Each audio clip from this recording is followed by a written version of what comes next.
Welcome to the Autistic Culture Podcast, where we celebrate autistic contributions to society and culture. Join us every Tuesday as we dive into everything from famous autistics in history to the pop culture, unique passions, and the special interests that define our community. Whether you're autistic or love someone who is, welcome to Autistica. We're your hosts, Dr. Angela Kingdon, the linguistic autistic, and Matt Lowry, licensed psychological practitioner. Join us as we explore the values, traditions, and identity of Autistica. Episode 119, They Might Be Giants, is autistic. Well, hey, Matt. Hey, Angela. I'm second guessing my title for this episode.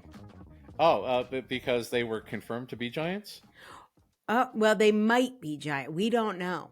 We don't know if they're giants. I just don't know if they're plural or singular. Is it they might be giants is autistic, or they might be giants are autistic?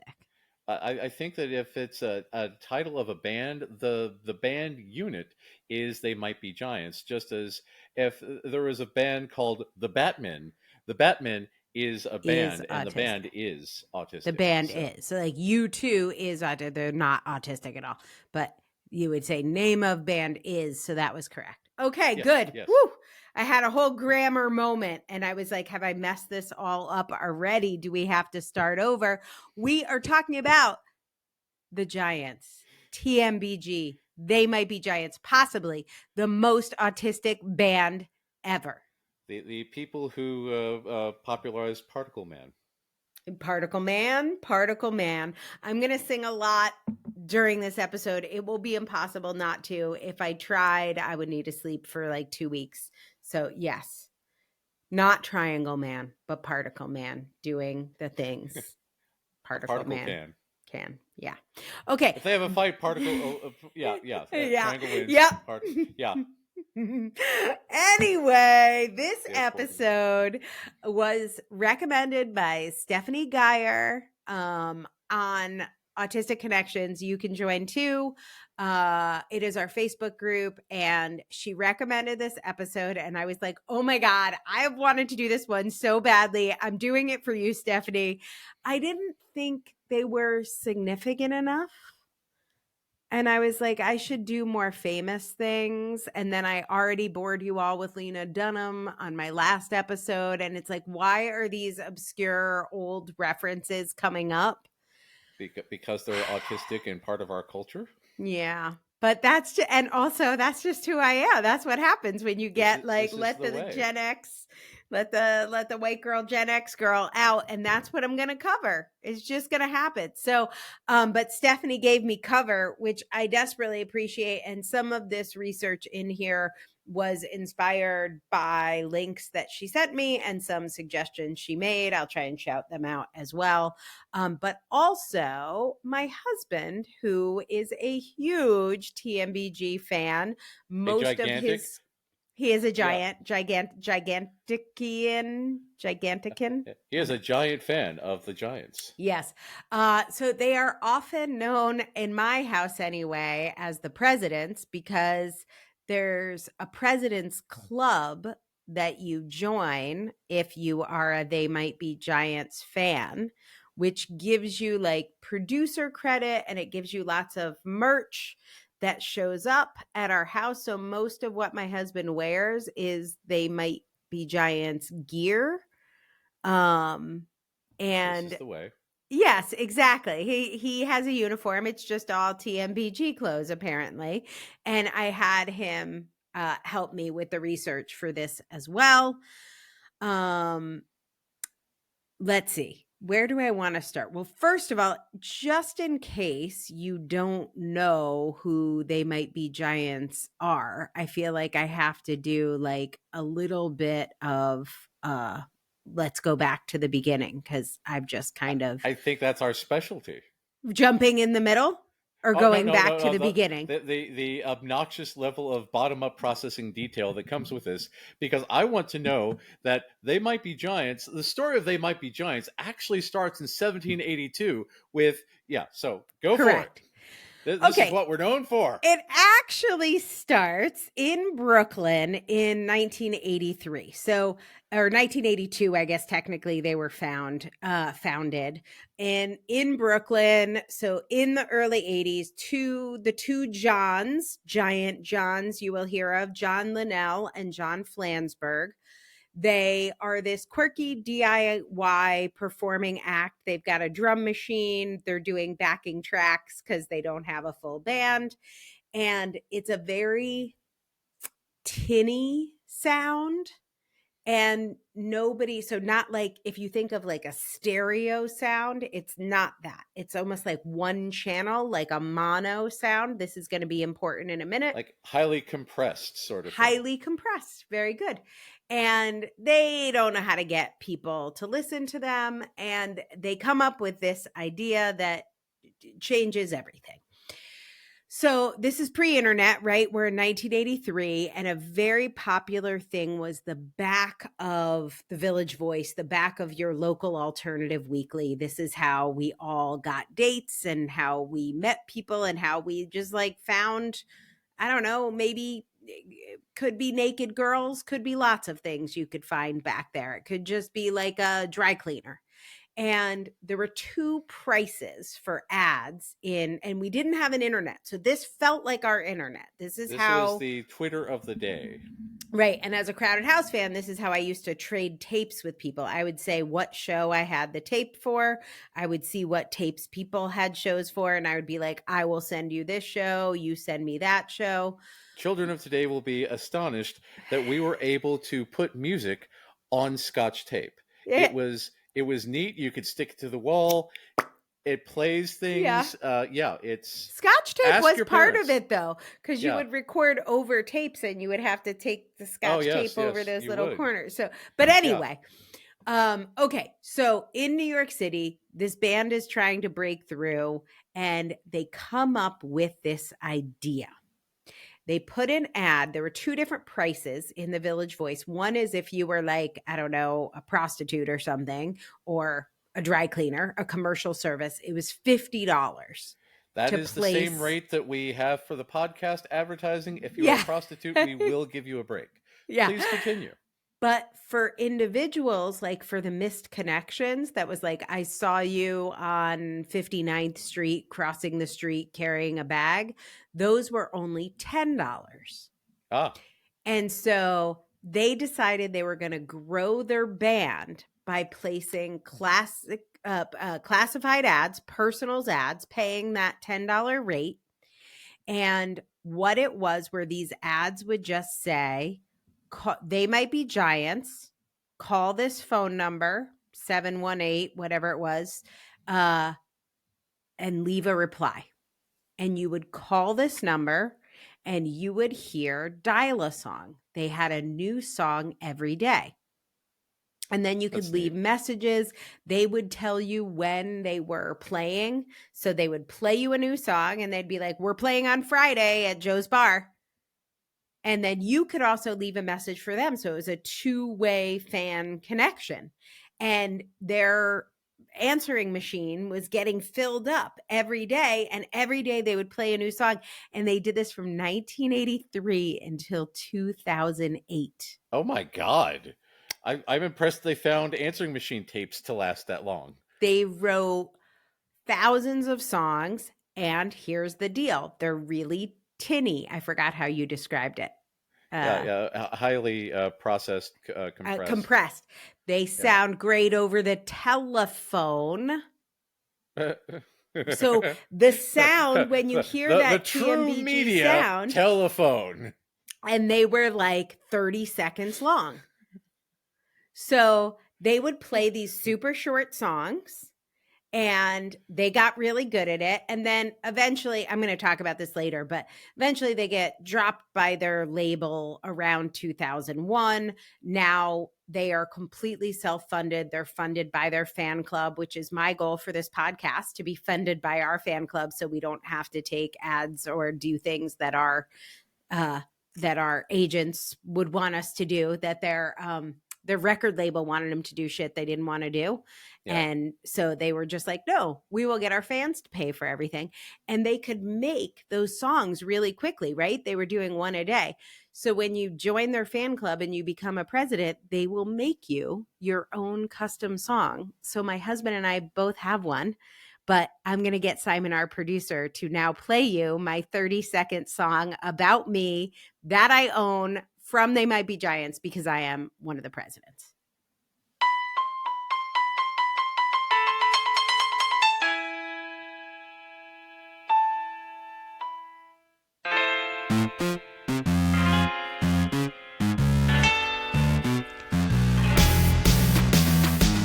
There's a brand new crazy president.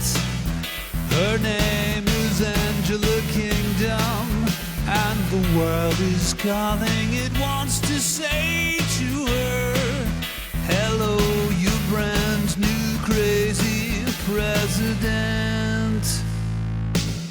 That's really it. That's the whole song. But you can see how great it would be over the telephone. You might be listening to this on your telephone now.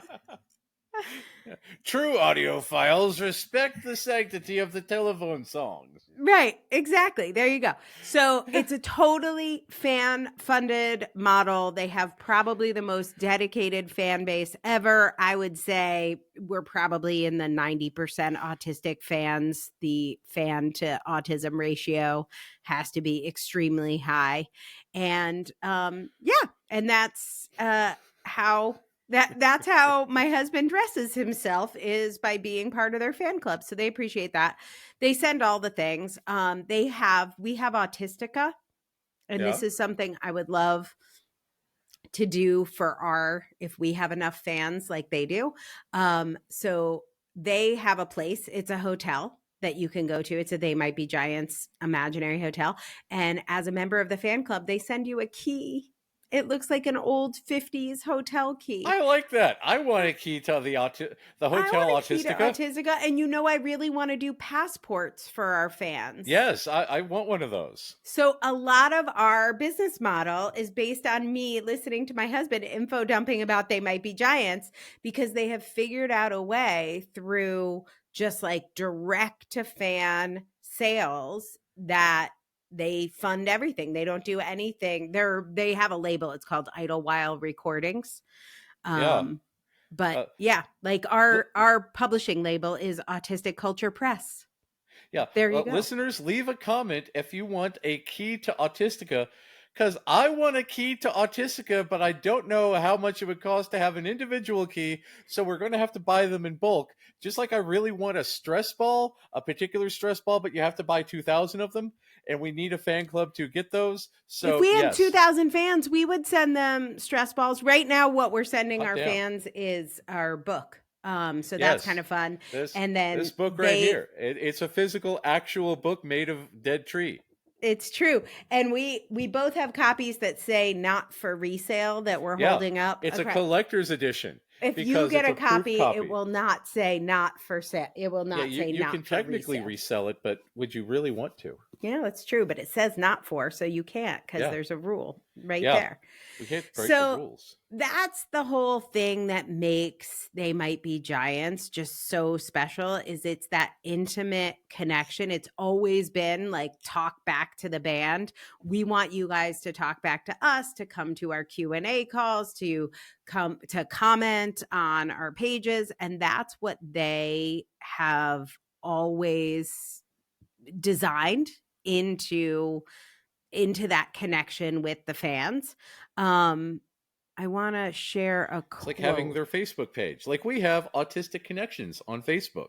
Yes, and they do have many a thing. Okay, so this is a quote from John Linnell, who acknowledged, well, I'll let you read it. Go ahead. Where is the quote? No, it is in the chat. Oh, in the studio chat? In the studio chat. Oh, I didn't scroll down.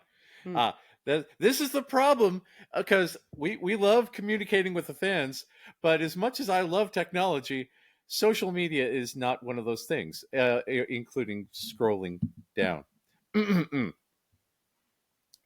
There's something kind of autistic about it. No kidding. This kind of systematic approach can be deeply emotional, even though it's not overtly expressive. So, wow, just mentioned being the autistic right at the beginning, huh? Yes. That's neat. Okay, so and we're gonna do a little ADHD thing, but there is one song. By the way, I made you guys a playlist. My husband and I did this together, so we made you a playlist that goes with this episode. But there's one song on that playlist from 1992. It's called Fingertips, and it is 21 different micro songs. Wow. That were designed to be shuffled randomly. So all of them together are 4 minutes. And when you listen to it on the playlist, they're in a specific order. But he designed it to be on a CD and you would play them. Remember we had CD singles? And you would play it on shuffle. 21 micro songs total of 4 minutes. So it generates an infinite number of new songs. You got it. Holy shit, that's some next level thinking. Oh, right. I love that. They're so creative. So this was John Linnell's quote about that at the time. The idea was to create little bite-sized moments that would work well in shuffle mode. What a cool concept. So they have a lot of these super short songs. And again, remember, they're doing dial-a-song. So they developed a whole genre of like, what is that? I don't know. Very optimizing ADHD the media friendly. Available to them. Mm-hmm. And then when they did end up leaving their label, they created all these children's albums because they realized children's music could get them paid. So Disney actually hired them, and they have Here Come the ABCs, Here Come the 1, 2, 3s, Here Comes Science. And they're all these little short, nibbly songs that are perfect for toddlers. Oh, that's fantastic. So, yeah. So basically, John Linnell, both of the Johns are neurodivergent. John Linnell has referred to himself as autistic. He has posted or been interviewed talking about his obsession, particularly with instruments and weird instruments. We're going to talk about those. So woodwinds, accordions, keyboard, banjo, guitar, stylophone, saxophone, clarinet, harmonica, auto harp, marxophone, and my favorite instrument that he plays, which is the speak and spell. Do you remember the speak and spell? I have a speak and spell right over there. Yeah. Yeah. Oh, you do have? I do. Yeah. Yeah. Do you know the song Istanbul, not Constantinople? Oh, no, yes. Istanbul. Yes. How that could was I not? played in part on the speak and spell. So if you don't, Istanbul, ISTANB. Yeah. He basically like rigged it so it was a circuit bent speak and spell and a Roland SP303 sampler. Wow. Using a micro Korg synthesizer attached to a vocal recorder. And there's a robot voice saying, "Shall we play?" at the beginning of the speak and spell, which is an audio sample from War Games. So they got the speak and spell to say, "Shall we play?" Like from "Shall we play a game?" Yeah. And so yes, that they actually play the speak and spell, which not many bands do. I was wondering if we were going to go into like theremin and moog territory. So yeah. So Linnell is also obsessed with music, much in the same way that Questlove is. And there is this YouTube video where they compare all these songs that you'll know that are basically like sampled like that, like things like "Shall we play a game?" But so many references that are in the TMBG songs. There's hundreds of them. And there's like I think it's like a 40-minute long video of all the different samples of songs Every single, some obviously clearly autistic guy has put together every single song reference. And like I said, it's like a 42-minute, like 50 different songs. And then you'll recognize they come from The Who, The Beatles, like so many references that as soon as you hear them, you're like, oh, I totally get it now, but I didn't necessarily hear it when they actually made it. So obviously we've got a special interest. I've got some mad respect for somebody with a large musical archive. So yeah. Yes. And we were just talking about that. So one of my challenges, this actually happened last night. We went to a really nice dinner, super nice. And they were playing The Greatest Showman. Yeah. Which is great, except for it's one of my spins. And so I have no idea what happened at dinner, but I sang every song. So that happened. And here's another quote from John Linnell that makes me love him. I can't ignore music when it's in a room. If I'm in a restaurant and I hear music, I feel oppressed by it. Yeah, because that captivates your attention and the food no longer exists. And then also it's usually low, so you have to like listen to it. So that's going to take strain. Right. So and that takes a lot of extra effort to strain to hear the music, especially when there's a lot of other noise complexity, like people talking and silverware clinking silverware. Yeah. Oh yeah, that's a lot. So then how about this quote from him? How do you feel about this? I need to stare at a wall for a surprising amount of the day. I need peace and quiet just to function.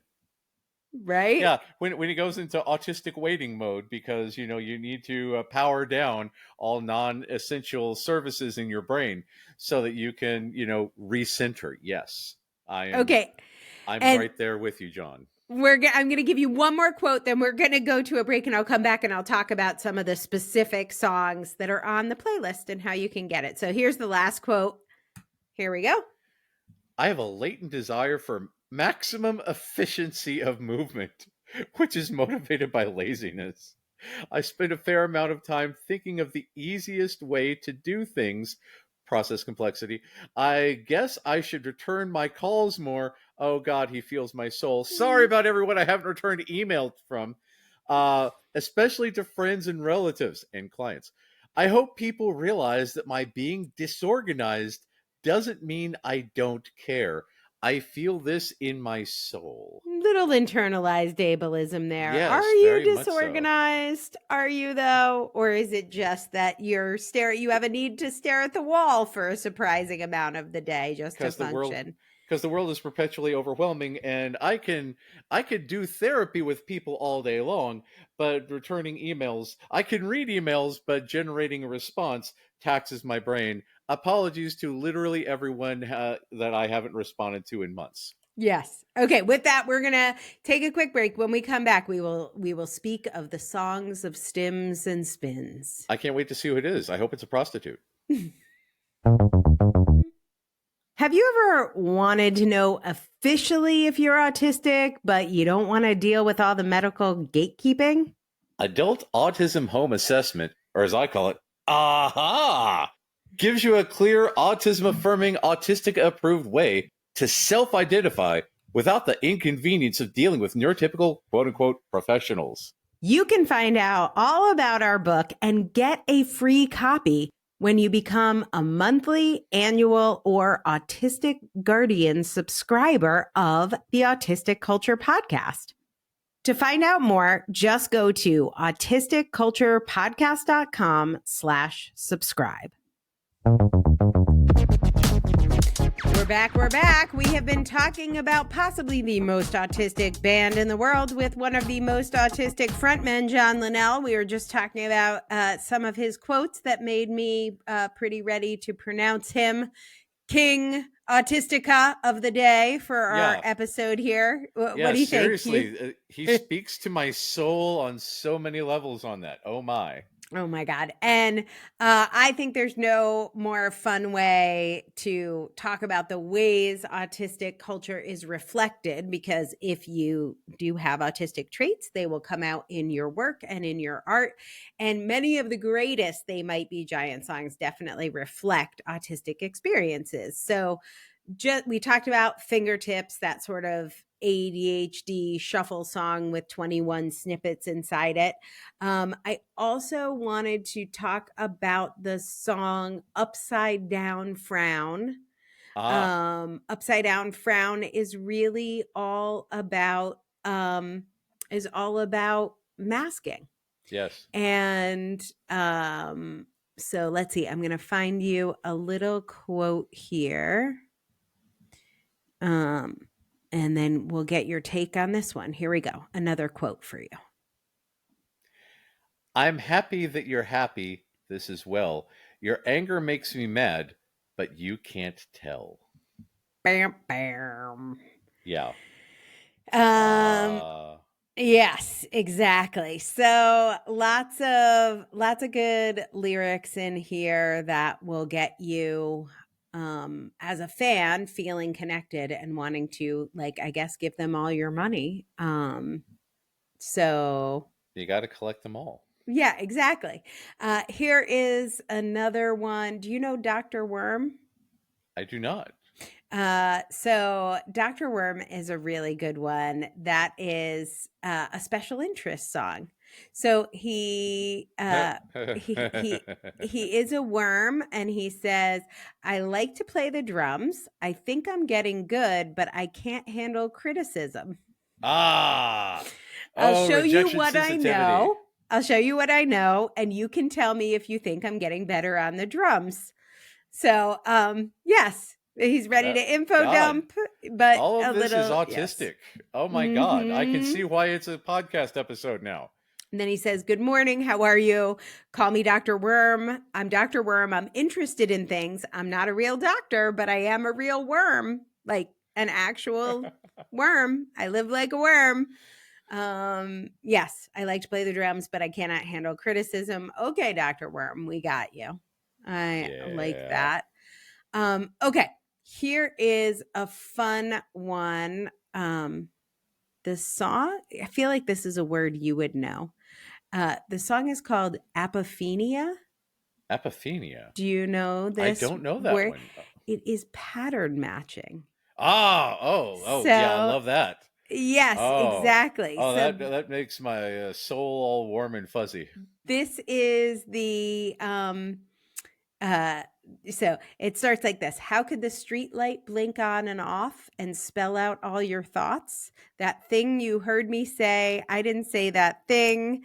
And then he goes through all these different patterns. A picture of an old lady holding a dog. It's only tea leaves. Stop being dramatic. The next thing you'll be saying is that I've been hallucinating all along. So he's seeing patterns in this song, but people keep telling him he's crazy. And then he can't tell if it's a real pattern or if it's random data. So, then a couple good burnout songs, I think. So there's one called Am I Awake? Which is, when I get through this day, can't someone tell me how and how much longer now? Am I still awake? When I get through this day, like, how can I get through this? These are not the clothes I had on when I went to bed. When I close my eyes, it looks the same as when I open them again. So there is that one. And then this one, till my head falls off. I do like this one. My mom always said, like, I wasn't sick unless my head falls. Like, she's like, you can stay home from school if your head falls off. Oh, because he needed a break because of sensory and emotional overload, but parents don't see it. So they need some sort of physical proof to say, yes, indeed, you deserve rest. When you come to me with your head in your hands, then you can have a day off. So that is what that song is about. Wow. Is Yeah. I'm not done. I won't be until my head falls off, though it may not be a long way off. Yeah. Okay. Wow. This one, we haven't talked about this. This should be a whole episode. This was such a huge part of my life before I was long before I was diagnosed. I think I learned this literally on the back of a cereal box. As long as I can remember, I knew I was a super taster. Yeah. So Yeah. I think there was a cereal box that you could send in box tops, and they would send you this magical pill or something that you put in water, and you would dissolve it and you would drink it. And then everything that you tasted after tasted like weird and different. That's called LSD. And no. It was like, it made things taste like, I don't know, grapefruit would taste sweet and something sweet would taste sour. It messed with all your taste buds. It was like, I want to say it was maybe like an April Fool's joke. You were supposed to, it was like this kit you could get and play this trick on your mom. So when she would like drink orange juice in the morning, it would like taste different or something. And then by the afternoon, she's on the roof swatting away, the dragons with the broom. Right. Well, it's like, gotcha, Mom. It's not LSD. It was just this thing. I know this was real. See, now I'm like wondering if I'm hallucinating. Anyway, whatever this thing was. I want it, whatever it is, because it's. Have you really not heard of this? I have not. No, you should Google it. I'll put it in the show notes, you guys. I'll figure out what it was. It's a thing. It's like this little thing that you take, and then everything tastes different for like the next couple minutes after. And anyway, I got super into taste buds and how that did it. So then I went to the library and I asked my only friends, the reference librarians, to explain how this worked to me. Yeah. Right. And so then we went to that part of the Dewey Decimal System, the taste buds section, and in the biology section, which was like in the senses section. See how they did that? It's very tidy. And I learned about super tasters, and you could get these little strips and they would taste awful if you were a super taster. And then I did this and they tasted awful. I had to write, it was the same thing. I had to like send away. You would have to like send money. You would put like cash in envelopes and ask people to send you things. Mm-hmm. And then I found out I was because I was always told I was a picky eater. She's very picky. Angela's of course. Very picky. She's very picky. And then I found out I am not a picky eater. I am a super taster. Yeah, because the terrible stuff that was served to you was just subpar, and the people serving it to you wouldn't take accountability for that. Right. I don't know if it was terrible. I just didn't like anything except for basically all the things I like now. Anything beige, mashed potatoes, vanilla ice cream, I Cheerios. love a good beige plate. Yes. I do love a beige. I love a beige plate. And, somebody was telling them I needed to eat the rainbow. So, taste the rainbow, devour the rainbow. So this song, I got to read you some of these lyrics. When I was 39 years old, I heard a story. I found out that there are people walking among us who have superpowers. These people are called super tasters. To a super taster, bitter fruits taste far more bitter and sweets are far more sweet. And then just a few months ago, I had the chance to meet a real live super taster named John Lee. And here is his true story. John Lee, super taster, tastes more than we do. Everything has a flavor, and some flavors are too much. Yes. Correct. Is this a song or just a confessional? It's a song. Because holy crap. It's that just describes us to a T. He's just like you got the Autism Chronicles, Volume 5. That's basically TMBG. That's why they have so many fans. You would like this after the story you told me earlier about your music collection. You're going to be adding these songs. I was like, ooh, I made you a Spotify playlist. And Matt's like, oh, that's not how I do music, my friend. I have a superior system. So that's the thing, because My concern is that one day Spotify will decide that a song no longer exists and it will be removed from the media library forever. Or I they, I have mean, to have, remember that happened. Like, who was it? yeah, Joni Mitchell, I think, yeah. pulled out when they did the Seth Yeah, Rogen so I have to have codeine. literally everything on my hard drive and on my solid state backup drive because I need to know that the stuff that I love will exist for the duration of the form. I hate that some Warner Brothers DVDs have DVD rot. I hate that that's a thing, but solid state drives are apparently very, very stable, and I've ripped all of my DVDs, all of my Blu-rays, all of my CDs to solid state drives just to make sure that the data will stay there for 100 years if necessary. And I am convinced that if we are indeed living in a simulation, some scientist in the future, probably autistic, has reconstructed my entire identity based on the media that they found petrified at the bottom of a fallout shelter somewhere, and now here we are. But anyway, I don't use Yes. Spotify for that reason. It is a good reason. I'm not going to lie. And I think it is a reason that John Linnell would probably get behind knowing your collection because he has a song called I Can Hear You, which was recorded on the Edison Museum phonograph. Literally. It's on a wax cylinder that he recorded it upon. I love... This is the thing about an autistic musician. Most people will say, yeah, I want to go into the studio and do auto-tune. No, he tracks down an Edison cylinder and says, yes, let's do some experimental stuff with the original recorded media. Mm-hmm. Right? So good. Yeah. There is also a song called I Love You for Psychological Reasons, which is about his difficulty with eye contact. Oh, wow.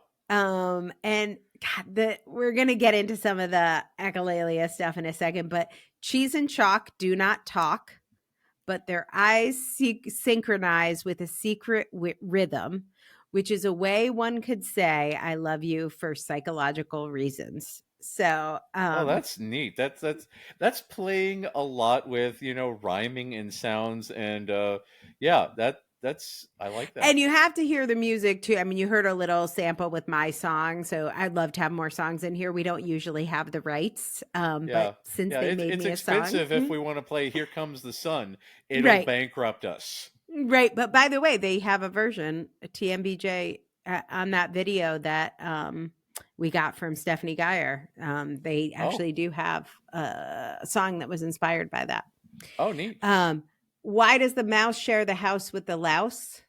They won't say, but they feel their feelings. It doesn't subtract from the fact that I love you for psychological reasons.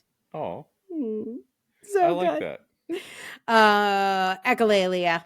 So like there's so much stuff. Stephanie said her lyric is you're older than you've ever been and now you're even older. I know that one. Yeah. Mm-hmm. And so many fans report using TMBG lyrics as scripts for like self-regulation, which with Particle Man for sure. Yeah. That's been Birdhouse there in my soul. Not to put too fine a point on it. Say I'm the only bee in your bonnet. With a little birdhouse in your soul. Yeah. So I've taught my son, who is again a Gestalt language processor. He's not big on conversation. He speaks a lot of Peppa Pig quotes, but he knows all of Istanbul, not Constantinople. That is so good. So that song was actually originally done in 1953. Lyrics by Jimmy Kennedy, music by Nat Simon. It was written on the 500th anniversary of the fall of Constantinople to the Ottomans. It was, yes. And you guys know this, right? Istanbul, not Constantinople. Now it's Istanbul, not Constantinople. There have been so many versions of this, but by far the most successful was They Might Be Giants 1990 version. So if you know it, very nice. You probably know the TMBG version.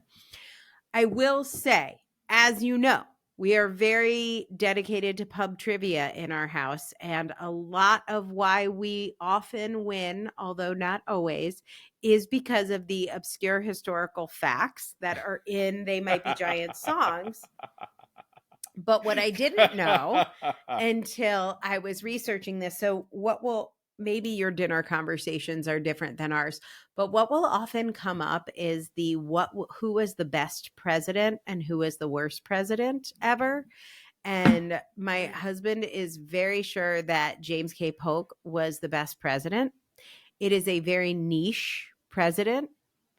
And there is an entire, I was like, why is my husband so into James Why K. is a Polk? British man so involved with U.S. presidency, especially James K. Polk? He has always been into it. And then whenever I would ask, we've been married for 10 years, the entire time, he never ever once said, oh, it's a They Might Be Giants song. No, he would just list in order all these facts. So he knew who he ran for president against. He knew, like, he would tell me, like, he ran against Martin Van Buren. He ran against James Buchanan. He ran against Lewis Cass. I'm like, God, wow, he is so good. Like, my husband's amazing. And then he'd be like, but he won and he was really short. And I'm like, God, you know how tall he was? And he annexed the land from the Mexicans' command. And I'm like, God, you share these facts with me, and they almost sound like poems. It's veering into like Rain Man territory. This is fascinating. Yeah. I love that. And then I realized everything he's ever shared with me is just the lyrics from the song. In 4 short years, he met his every goal. He seized the whole of Southwest from Mexico. He made sure the tariffs fell and made the English sell the Oregon Territory. He built an independent treasury, and having done all of these, he sought no second term. But precious few have mourned the passing of Mr. James K. Polk, our 11th president, young Hickory, Napoleon of the Stump. Yeah, that's an autistic song right there. Yeah. And that is also how my husband. The kind of song you come up with knowledge. After reading Wikipedia at 3 a.m. But yeah, yes. Exactly. Also, speaking of which, they have a song I will not regale you with the lyrics of, but it's a lot of people's favorite, by the way. Like, if you want to impress, if you're like on a date with a lady and she tells you she's a James K. Polk fan or a They Might Be Giants fan, pull out this song and say your favorite song is Meet James Ensor. It is a literal info dump about a fairly obscure Belgian painter. And they're like, I will just info dump on this because what else can I do? And then they have a song. They have a song about info dumping. It's called Captain. And it is, it is a song about info dumping and somebody being bored with it. They also have, just for our special interest fans out there, I have told you I love the TV show, The Detectorists. Yeah. About the people with the metal detectors who are detecting metal. And I find that to be a fascinating word, and it's stuck in my head ever since. Detectorists, yes, it's stuck in my head. So there is a song called Metal Detector, and it is my metal detector is with me all the time. I'm the inspector over the mine. Metal detector, watch it shine. Every seashell has a story to tell. Seashell tell. See what they did there? If you're listening, but underneath every shell, there's a story as well. If you've heard enough of the sea, then everything on top will just suddenly stop seeming interesting. So listen now to the sound of the things that are found underground. Underground. It's so good. So that is their little Detectorist song. And look at the time we've been having so fun. I want to talk more about the fans, but let's take a quick break and then we'll come back and talk about fan heaven. Hey, clinicians. Are you looking for an affirming way to assess autism and ADHD that bridges the gap between self-identification and formal testing? NeuroPebble's diagnostic assessment training for master's level clinicians is here to help you confidently navigate assessments. This course prioritizes lived experience and understanding the nuances in the diversity of traits. You can even get 7 CEUs if you need them. Start today at bit.ly/neuropebble and take the first step towards transforming your practice. At NeuroPebble, every idea is a pebble that paves the path to a more neurodivergent affirming world. Go to bit.ly/neuropebble to learn more. Okay, we're back. We're talking about They Might Be Giants today. And in our last segment, I was going through not necessarily my favorite TMBG songs, but the ones I think that most clearly reflect autistic experiences. They're definitely maybe not the most popular They Might Be Giant songs, all of them, but like I said, you can find them on a playlist. I will link. You just have to go to autisticculturepodcast.com.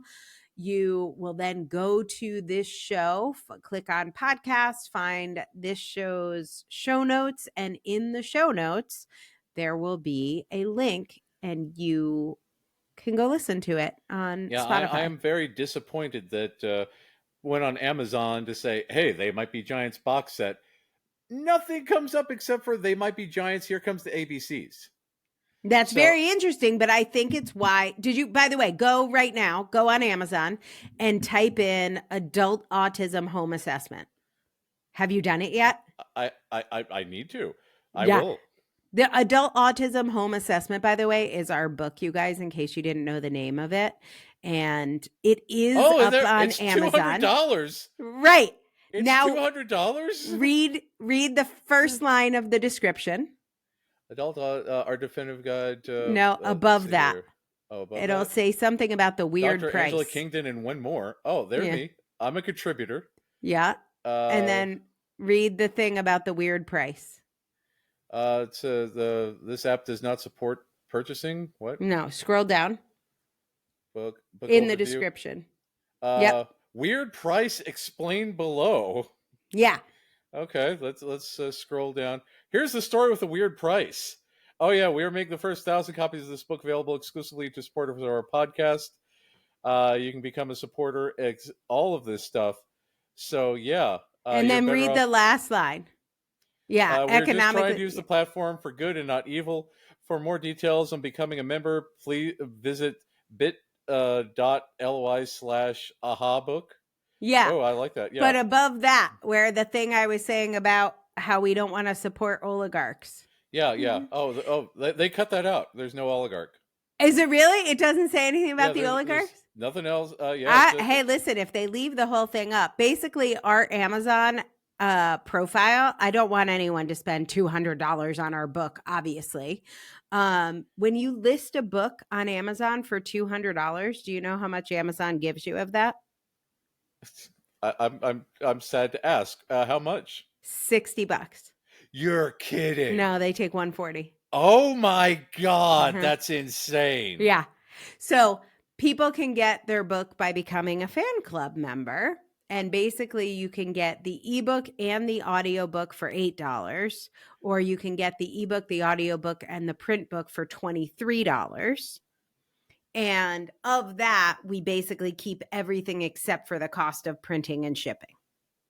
As opposed to with Amazon, they will take almost everything. That is insane. Mm-hmm. Yeah. So I put it up there because I know people will look for our book on Amazon, just like you just did looking for They Might Be Giants box set.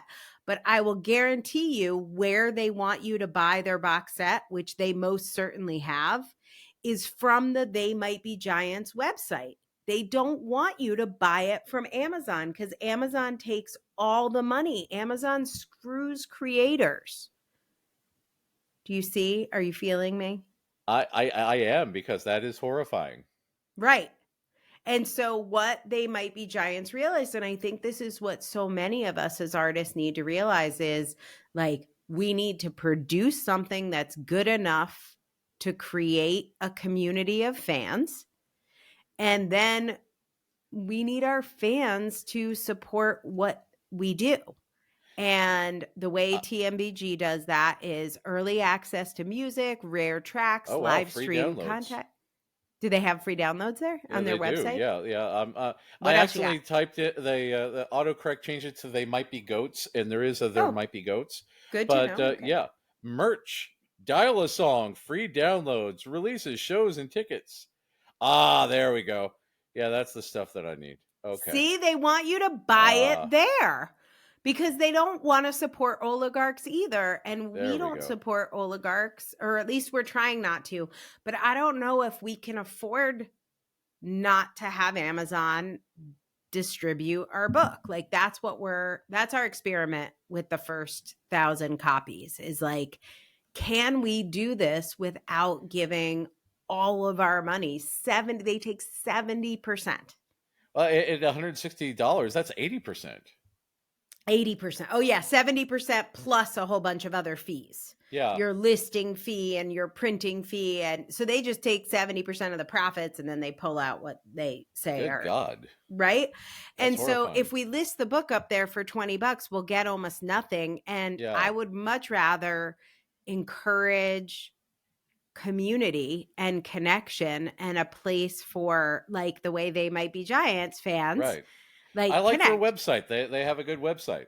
It's good to know. We should put it in the show notes. So yes. One of the things that they do is that their fans, at one point they were the Crazy Presidents Club. I think it's called the Instant Fan Club, but their fans get producer credits.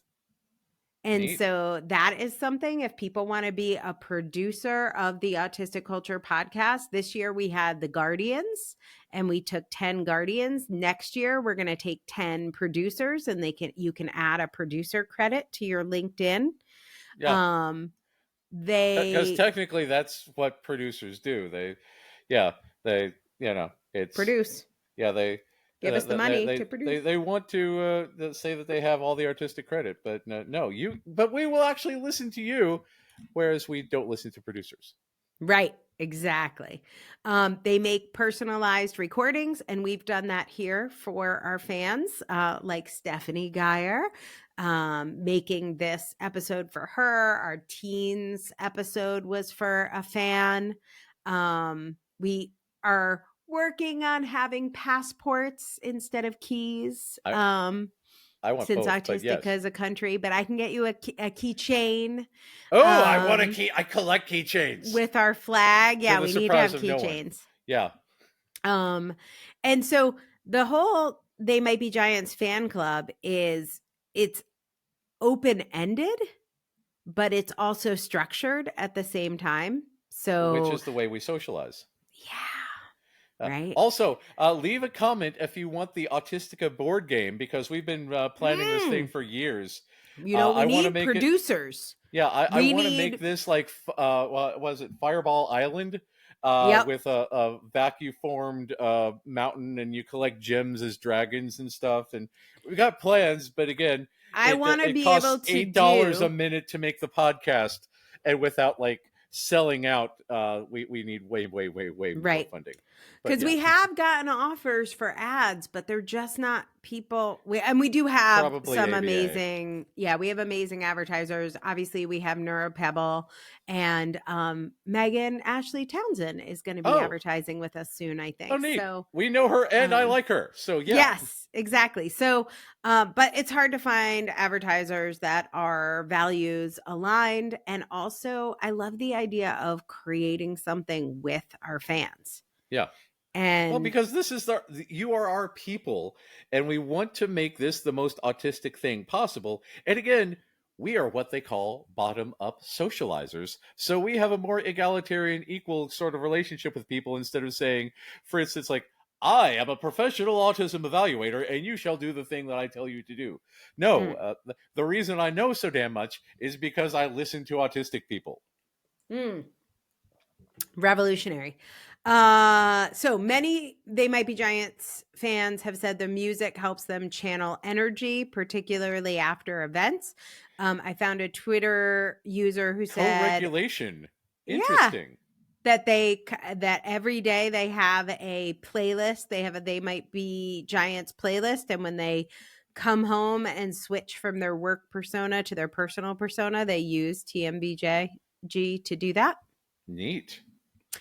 Um, As an avid music enthusiast, I do the same myself. Whenever I'm writing reports or doing notes or answering emails, I've got video game music in the background. If I want to chill, I've got other music. If I want to be active, I got other music. And Ooh, yeah, and that is again, very yeah, interesting. I have to tell you about this funny thing that I was looking up that song that they made for me. oh yeah, And it was from 2016. So I hadn't looked at it in a while.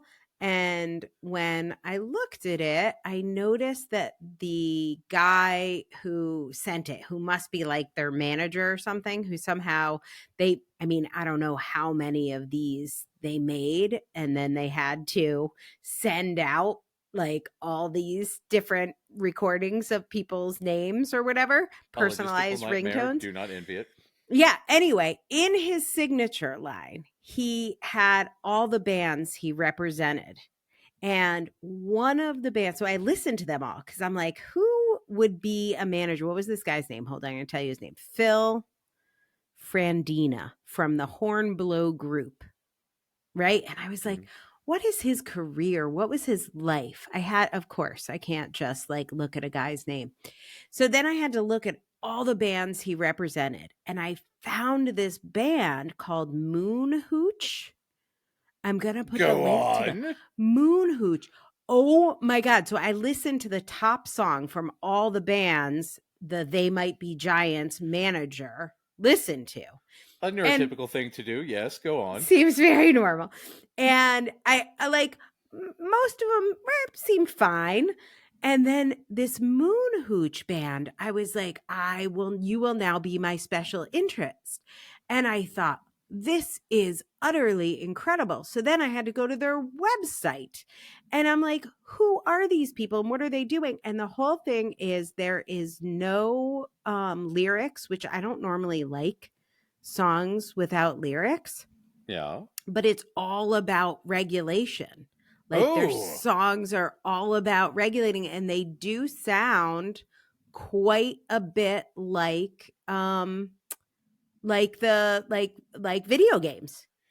You know, so the neat thing about video game music, they've actually done studies on this, because the reason that video game music works so well is because it's able to keep you in a suspended flow state. So you're able to pay attention to the stuff in the video game and have optimal concentration without distraction from the outside world. Like, you know, if you're listening to music in a restaurant, you're distracted and not able to attend to the food because of music. But video game music is designed in a way so that you are optimally engaged in the gaming itself. So the music exists to keep you optimally engaged. They must do like a binaural beats thing or something. Yeah. This is this Moon Hooch, they have their philosophy on their website. Read this. I just put it in the chat. In 2015, we were invited go back up. Go the sentence above it. We agree. So, we agree that any intellectual model is useful as long as it allows people to integrate their experiences and become more whole and happy. Yes. In 2015, we were invited to speak and perform at the TEDx conference in Atlanta. We spoke about how learning to understand psychology and our human realities helped us to cope with our own dissonance and express our emotions through our music. Yeah, we're going to need a link to that in the show notes. Right? Yeah. So anyway, that was a strange rabbit hole I didn't expect us to talk about on this, but I was very impressed, and that is a huge thing. So there's one last thing I want to make sure we cover, because psychological safety gets talked about a lot. Yeah. But when I experience psychological safety, it's usually somebody telling me I should feel safe when I 100% don't. Yeah. The gaslighting is what we call that. Yeah, it's like the boss has an open door policy, which means for sure the boss does not have an open door policy. And Yeah. we believe in psychological safety means not for you, bitch. Yeah. Like, Yeah. So, but if you want to see psychological safety done well, go to They Might Be Giants show during COVID. It was amazing. And I don't mean in 2020. I'm more talking about 2022. They are still pro mask. They ask people to mask at their concerts, and most people do. Yeah. And the way they frame it, they don't make it a debate. It's very practical. It's this non-confrontational request. And this is how they say it. They're like, listen, we travel. Our job is to travel and do concerts. That is our job. And we have to protect ourselves and our fans while we are touring. How is that not the right thing to do? That it was is totally not judgmental. I wish everyone did that. Yes. It's clear. It's logical. It is direct. Yes. They say, if you are coming to our shows, please wear a mask. Yes. It's not confusing. It's not judgmental. It is what works for us. If you would like to enjoy our music and respect us, wear a mask to our shows. Yeah. Boom. Safety bitches. For everyone. Yeah. Right. Why wouldn't that is psychological safety. Like, it is. Just tell me what you need. It's not that hard. So, yes, I am nominating They Might Be Giants for the most autistic band. They are logical but absurd, structured but playful, intellectual but silly, just like Particle Man and many autistic people. If you are not already a huge They Might Be Giants fan, I invite you to explore. We need to. Well, number one, it just occurred to me that I am a completionist. And I love having all of everything associated with a thing. I'm going to have to start tracking down music, but the fact that they make individual songs for all the people makes that damn near impossible, and right. it hurts me a little bit. But also, we may have to see how much they would cost to write a short jingle as our new theme music, because I think that might be neat. Oh my God, we would love that. Well, I want to be able to, tell them how inspired we were by their model and by building community, and really how important community is right now. Yes. We have art, we have creation, we have community. That's what we have. Like, I can tell you the sci-fi books to read to tell you how important in times like this, not even sci-fi books, the historical books. Like, in times like this, what matters most is your community and being able to trust them. And the thing I know about They Might Be Giants fans is that I can trust them. And that's weird because they just make silly songs about physics and James K. Polk. Yeah. But that's how it works. Beautiful. It's beautiful. We got a couple minutes left, so I would love to hear from you, my friend. Anything you loved about being autistic this week. Oh man, this week with the eyeball thing. I know it's a hard request. Yeah, it is a tricky one. But you may have noticed that I keep my phone on silent, with the notable exception of my ex-in-laws, the outlaws, because they give me information about my son, and my son is coming over here today, and we are going to go to Trail House, and the autistic-led autism center here in Louisville. And he said, keep in mind, again, my son is a Gestalt language processor. He is largely non-speaking. And she says, Emmett said, I want to play basketball with Miss Abby today. Just full-on sentence. That's a whole sentence. Subject, noun, verb, agreement. And this is a thing, because on Trail House days, he becomes much more thoroughly articulate and says his needs and wants very clearly. Because when he goes and plays with Miss Abby, he will say, I want Daddy to go upstairs and drink coffee. And I'll be like, and get the hell away from me and Abby. Yeah, he's having his time. And when he's, with friends, he'll be like, I want to play with the Trail House friends. Daddy needs to go upstairs. And I'm like, okay. Don't you have some work to do? Exactly. And this is the thing about, the psychological safety, because when he's at Trail House, he can let down a lot of other defenses, and all of a sudden he becomes much, much more articulate.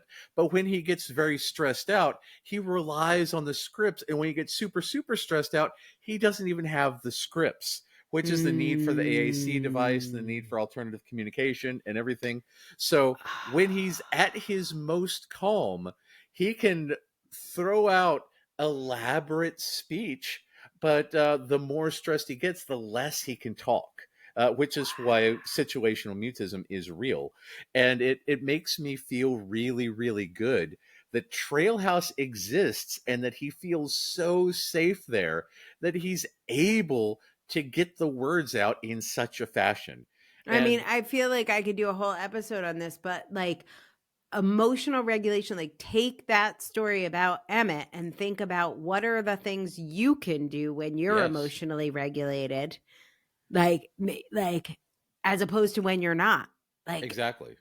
What? And yeah. And this is a lesson for all of us, because we function better when our nervous systems feel safe. So psychological safety is where it's at. It really is, but real, authentic, autism affirming psychological safety, not some HR bullshit that they make you sign something that says you feel safe. And you've been to Trail House. I mean, honestly, it's not something that I can describe because I don't have the verbiage necessary to adequately describe the autistic safety that comes with Trail House. But if you get there, you will feel the vibe. And all you have to do, if you're anywhere near Louisville, if you want to travel to Louisville, email mary@trailhouse.org and arrange for a tour. And she will be happy to take you on a tour and show you everything. And you will feel the vibe. You'll literally, like, you don't even need the tour. You'll literally walk in the door and you'll be like, oh, this is fucking different. Yeah, it is. It is. And this is the reason why doing evaluations there is just unbelievably different, because instead of the kids like, oh, this is a doctor's office, they're like, oh, I feel at home here. Yeah. And my job is super easy because they're no longer masking. The adults are no longer masking because they feel good with the kids. The adults who come in for evaluations are no longer masking because they feel safe.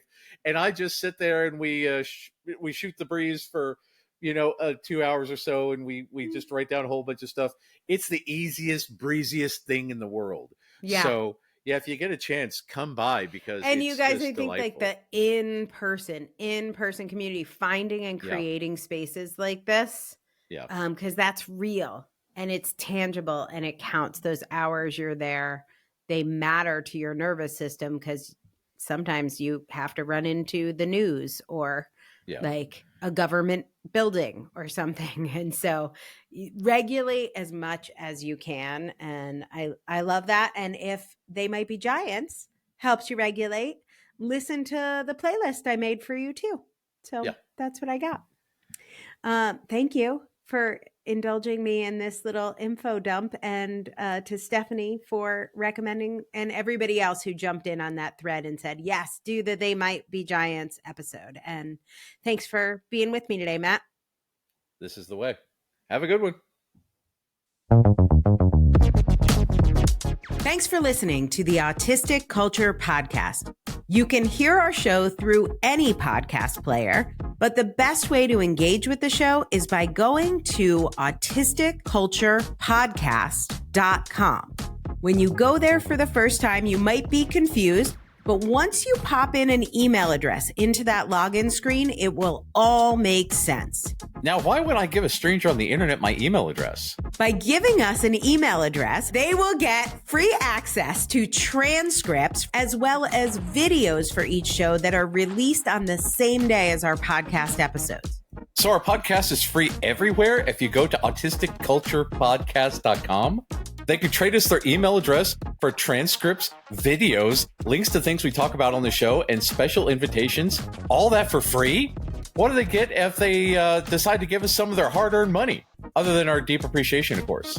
We know not everyone can afford to become paid supporters, But for those who can, that's what helps us pay our amazing producer and content manager. And to say thanks for helping us defray the cost of doing the show, we do have some exclusive perks like live Q&A calls with us. They get access to our secret book club podcast, my virtual writing circle, where you can process some of your autistic trauma in writing, and a digital copy of our brand new book, Adult Autism Home Assessment, our definitive guide to accurate and affirming self-identification, as well as audiobook recordings. If you enjoyed today's episode, don't forget to check out our advocacy episodes every Friday, where we explore important issues and share strategies for living your best, most authentically autistic life. This is the way.